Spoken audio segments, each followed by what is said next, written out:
Виктор Владимирович Лунин. Разговор о сказке. Вспоминаю детство. Вечереет. Я уже лежу в постели. В комнате полумрак. Прямо за окном качаются от ветра деревья. Их неясные размытые тени мечутся, как живые, по потолку. Одна догоняет другую, сталкиваются, соединяются, расползаются. Вот тень, похожая на зайца, а невдалеке крадется тень, похожая на лисицу.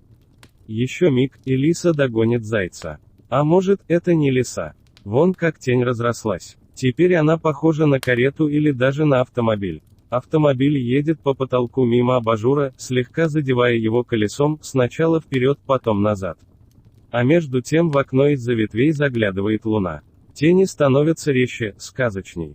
Они ходят теперь не только по потолку, но и по стенам, по книжным полкам, по прикрытой двери. Спать совсем не хочется. Хочется чего-то необыкновенного, волшебного. За стеной в соседней комнате слышны приглушенные голоса. «Бабушка», зову я. «Бабушка». Приоткрывается дверь, и в золотом ореоле света появляется невысокая, мягко очерченная фигура. «Бабушка, расскажи мне сказку». «А кто спать будет? Завтра рано вставать». «Ну, бабушка», канючу я. «Ну, пожалуйста». Бабушка недолго сопротивляется. Она садится на краешек кровати у меня в ногах и поправляет на мне одеяло. Жил-был старик. У него было 3 сына, 2 умных, 3 дурачок Емеля, тихо льется бабушкин голос. И вдруг все куда-то пропадает, и моя комната, и льющиеся по стенам и потолку тени, и сама бабушка.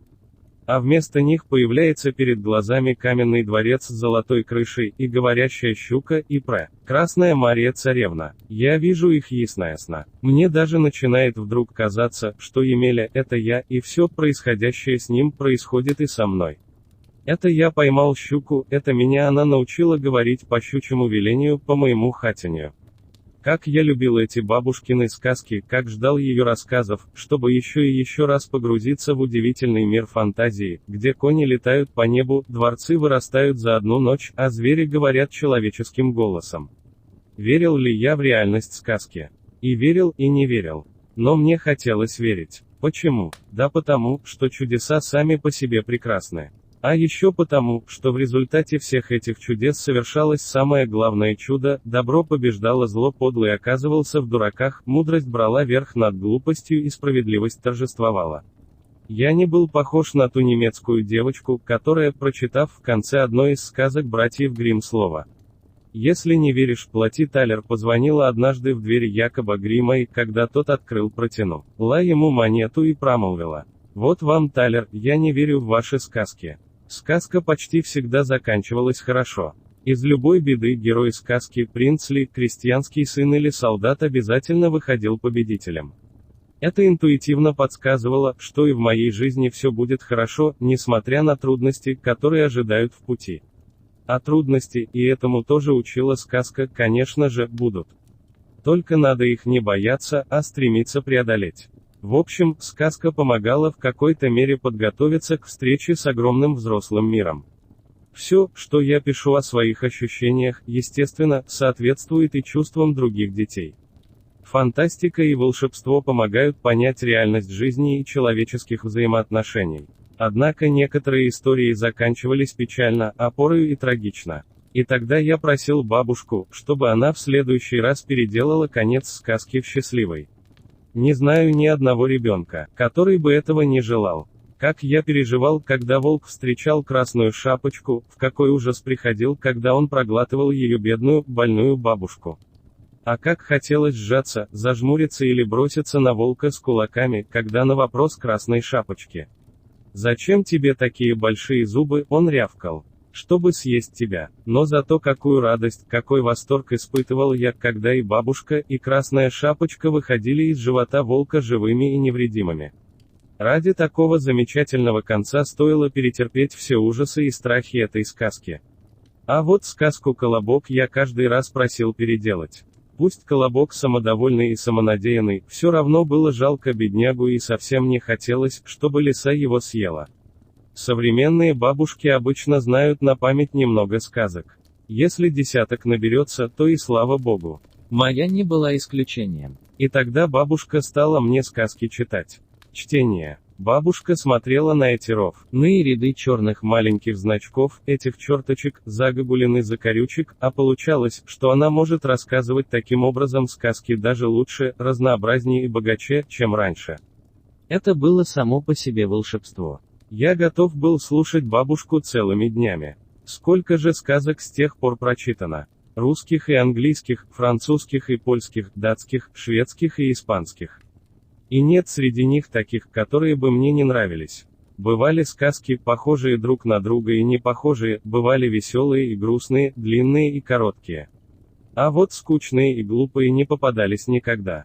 Даже став взрослыми, мы продолжаем читать сказки. И так же, как в детстве, погружаемся в их фантастический, волшебный и одновременно такой живой и реальный мир, каждый сказочный образ оживает в воображении более ярко, чем кадры кино или телевидения. И это не случайно, ведь сказка – совершенное произведение народного духа, оттачивавшееся веками или даже тысячелетиями. Любое внутреннее движение сказки, любой ее герой, любое слово в предложении множество раз взвешивались и выверялись прежде, чем стать такими, какими мы их видим сейчас. В сказке нет ничего лишнего. Все на своем необходимом, точно пригнанном месте. И поэтому сказка вечна. Выдающийся русский исследователь сказки В. Я. Проб в своей книге «Русская сказка» отмечал. Универсальность сказки, ее, так сказать, повсюдность, столь же поразительна, как и ее бессмертие. Все виды литературы когда-нибудь отмирают. Греки, например, создали великое драматическое искусство. Но греческий театр как живое явление умер сейчас. Для чтения Эсхила, Софокла, Еврипида, Аристофана требуется некоторая подготовка. Тоже можно сказать о литературе любой эпохи. Кто сейчас может читать Данте? Только образованные люди. Между тем сказку понимают решительно все. Она беспрепятственно переходит все языковые границы, от одного народа к другому, и сохраняется в живом виде тысячелетиями. Ее в такой же степени понимают неприобщенные к цивилизации представители народов, угнетенных колониализмом, как и стоящие на вершине цивилизации умы, такие, как Шекспир, или Гёте, или Пушкин. Так что же такое сказка? Как ни странно, точного, абсолютно выверенного определения сказки нет. Иногда говорят о каком-нибудь произведении. Это сказка. А на поверку оказывается, что это совсем и не сказка, а быличка, анекдот, легенда или новелла. И вообще понятие «сказка» в нашем интуитивном понимании существует только на русском и немецком языках. Например, на английском языке оно означает просто повесть, рассказ или история. Попробуем дать определение сказки. Часто сказкой называют всевозможные виды фольклорной прозы, но это слишком обобщенно.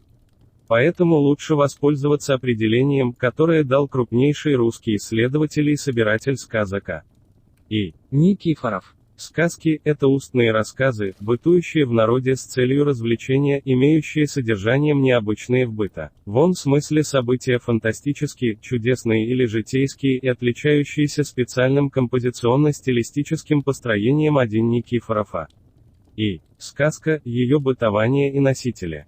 В КН. Капица. И. Русская народная сказка. М.Л. 1930. В данном томе главное место занимают три вида сказок некоторых народов, населяющих Западную Европу: волшебные сказки, бытовые сказки и сказки о животных. Кроме того, в книге представлены легенды и саги. Что же является содержанием легенды? Оказывается, верование. Легенда отличается от сказки своим отношением к рассказываемому. Ее цель не развлекательная, а нравоучительная. Кроме того, у нее иное происхождение. Как писал В.А. Проб, легенда, отражая христианскую религию, могла появиться только с христианством, то есть сравнительно поздно. Кстати, слово «легенда» церковно-латинское. Точный его перевод означает то, что подлежит чтению. Из этих слов видно, что легенда принадлежит письменной литературе, а сказка – литературе устной. Дадим определение и саги. Сага – это повесть. Так в древности северные сказители называли свои произведения, рассказывающие как о действительных, имевших место исторических событиях, так и о событиях и делах вымышленных. В данной книге можно прочитать, например, древнюю ирландскую сагу «Бойку Хулина с Фирдиадом». Представлены здесь валлийские и шотландские легенды. Из них можно узнать о короле Артуре и рыцарях круглого стола, о Тристане и Изольде, о Деве озера и так далее. Все эти легенды в дальнейшем обрабатывались всевозможными авторами и послужили основой для множества замечательных произведений, среди которых «Смерть Артура» Томаса Маллори, «Тристан и Изольда» Жозефа Бедье, «Королевские идиллии» Альфреда Теннисона, поэтическое переложение легенд о короле Артуре и многие-многие другие поэмы и повести. Естественно, что во всех сказках, легендах и сагах отражены прямо или опосредствованно некогда происходившие события, рассказывается о героях, на самом деле живших в далекой древности или же придуманных богатой народной фантазией.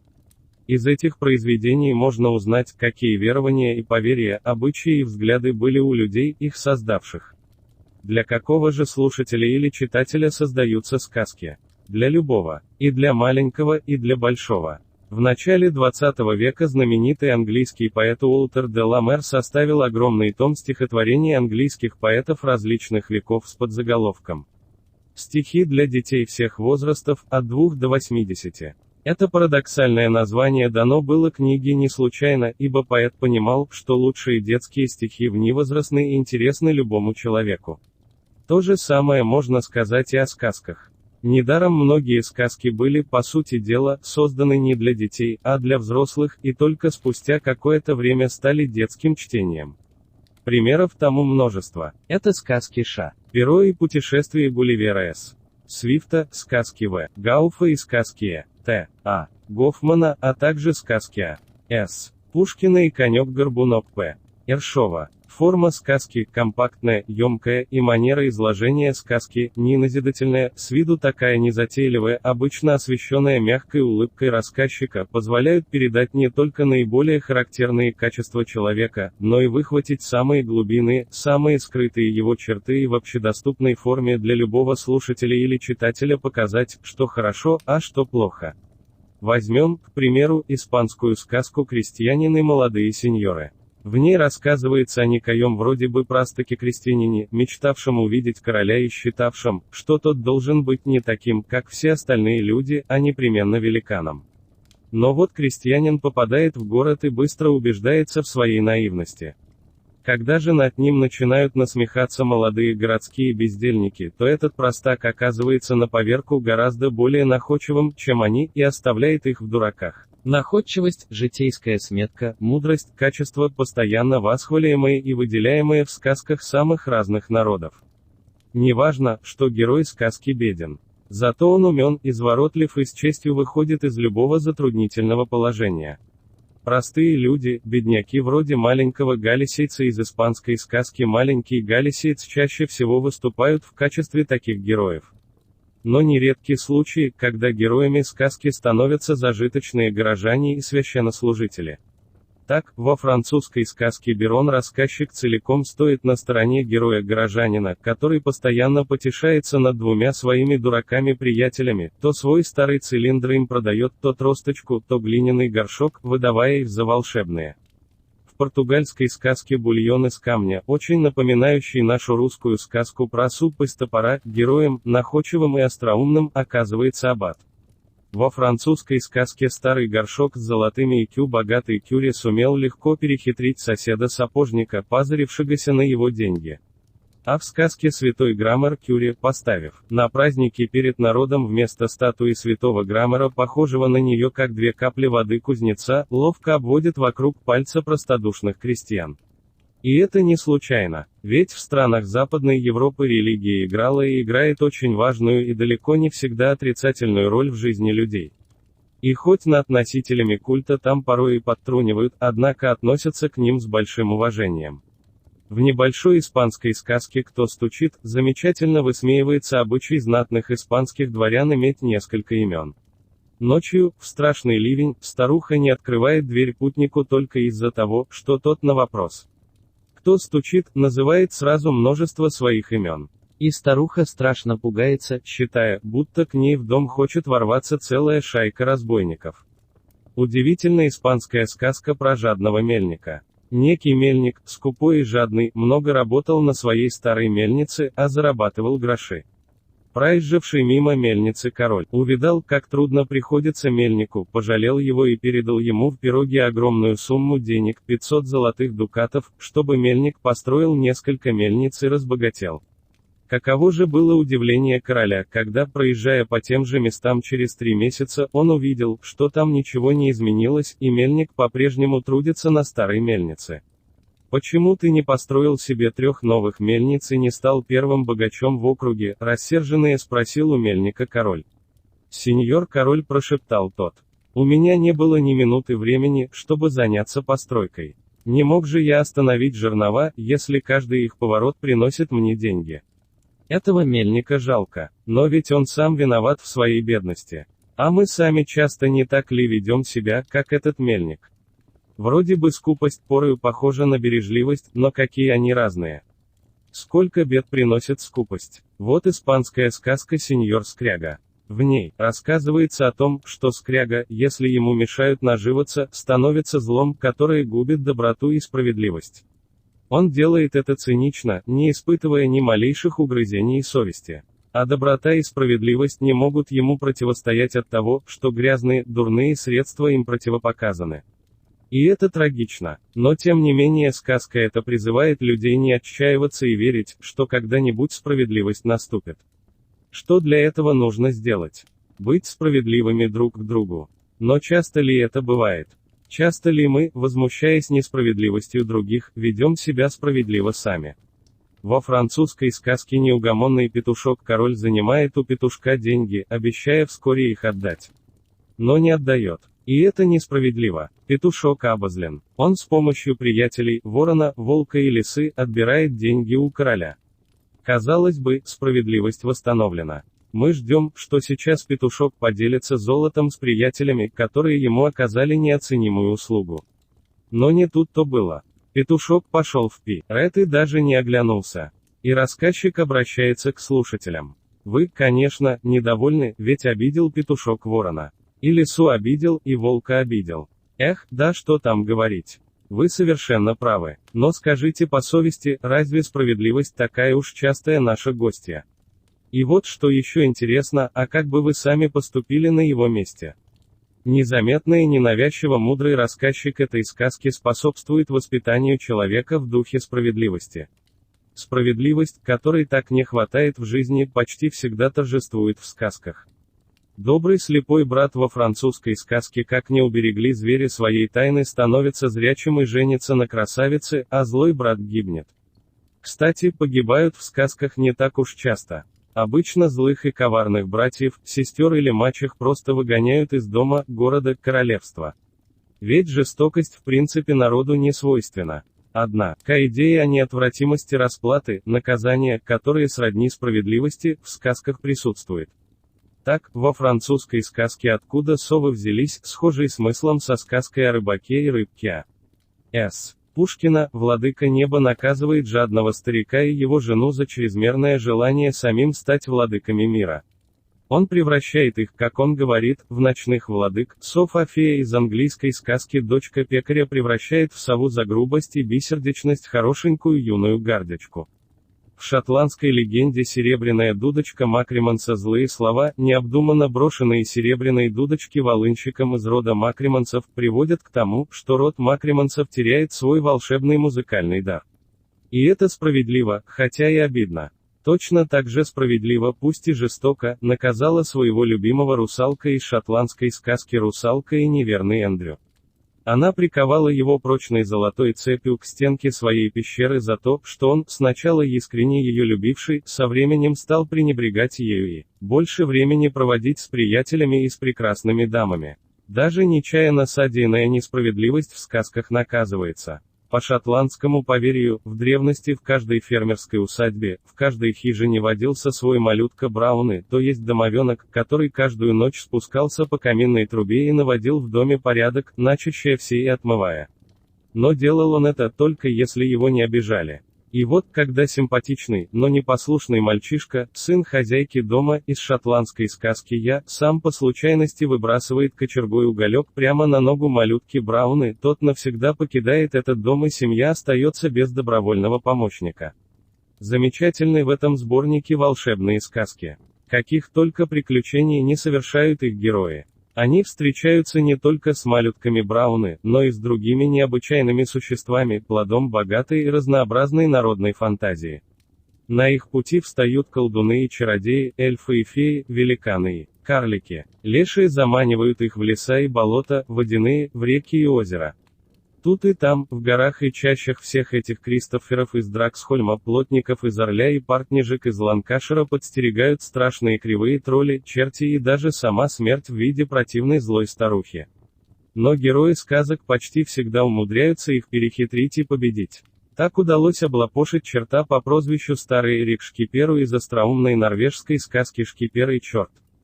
Так Кристоферу, герою датской сказки, как Кристофер из Драксхольма тролля перехитрил, удалось множество раз обмануть жестокого, глупого великана. Но, оказывается, и среди страшных, огромных чудовищ попадаются совсем неплохие и добродушные. В сказке Плут малыш-великан, несмотря на все козни мальчишки, на все его издевательства, не только не сердится на него, но даже, желая ему помочь, отдает малышу свою волшебную бороду. В этой сказке король и его красавица-дочь оказываются куда хуже великана. Они малыша и в грош не ставят. Мораль сей сказки ясна. Не суди по внешнему виду, внешний вид обманчив, а суди по поступкам. Добрым и верным наставником королевича, посланного королем, его отцом на верную смерть, становится и леший из одноименной датской сказки, о котором говорят, что он губит все живое. В общем, прекрасные и мудрые народные сказки помогают лучше разобраться в свойствах человеческого характера и утверждают в нашем сознании гуманные общечеловеческие ценности. Особо хочется отметить сказки о всепобеждающей любви и верности. К таким сказкам относятся большинство волшебных сказок. Такова, например, шведская сказка «Три волшебных листочка». Начало ее очень напоминает аленький цветочек Аксакова. И однако национальные краски и реалии придают этой сказке свой особый, неповторимый колорит. Когда героиня сказки, принцесса, после долгих и невероятно трудных испытаний находит наконец своего любимого мужа принца Хатта, и он, вновь обретя память, узнает свою жену, мы испытываем не только удовлетворение, но и благодарность за то, что все так хорошо и справедливо устроилось. И мы счастливы, когда в мудрой португальской сказке каменный Мигель, благородный и искренний душевный порыв принца, готового убить себя ради того, чтобы каменная статуя, в которую был превращен его друг, превратилась в человека, приводит к тому, что и он сам остается жив, и статуя оживает. Сказка эта призывает: совершайте добрые и высокие поступки, не сообразуясь с целесообразностью, и вам воздастся старицей. И еще стоит обратить внимание на шотландскую легенду Томас Рифмач, рассказывающую о бродячем певце, что жил когда-то в деревушке поблизости от Илдонских холмов. Однажды королева эльфов позвала его в свою страну и там наделила удивительным даром предсказывать в стихах будущее. А звали этого человека Томас Лермонт. Не правда ли, знакомо звучит эта фамилия? Ведь так же звался некогда предок нашего великого русского поэта М.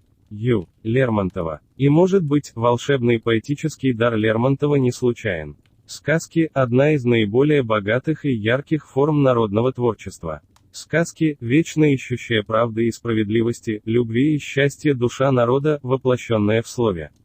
И в этой книге любой человек, имеющий сердце, может на каждой странице, в каждой строке ощутить живое движение человеческой души, а есть ли что на свете важнее этого? В. Лунин.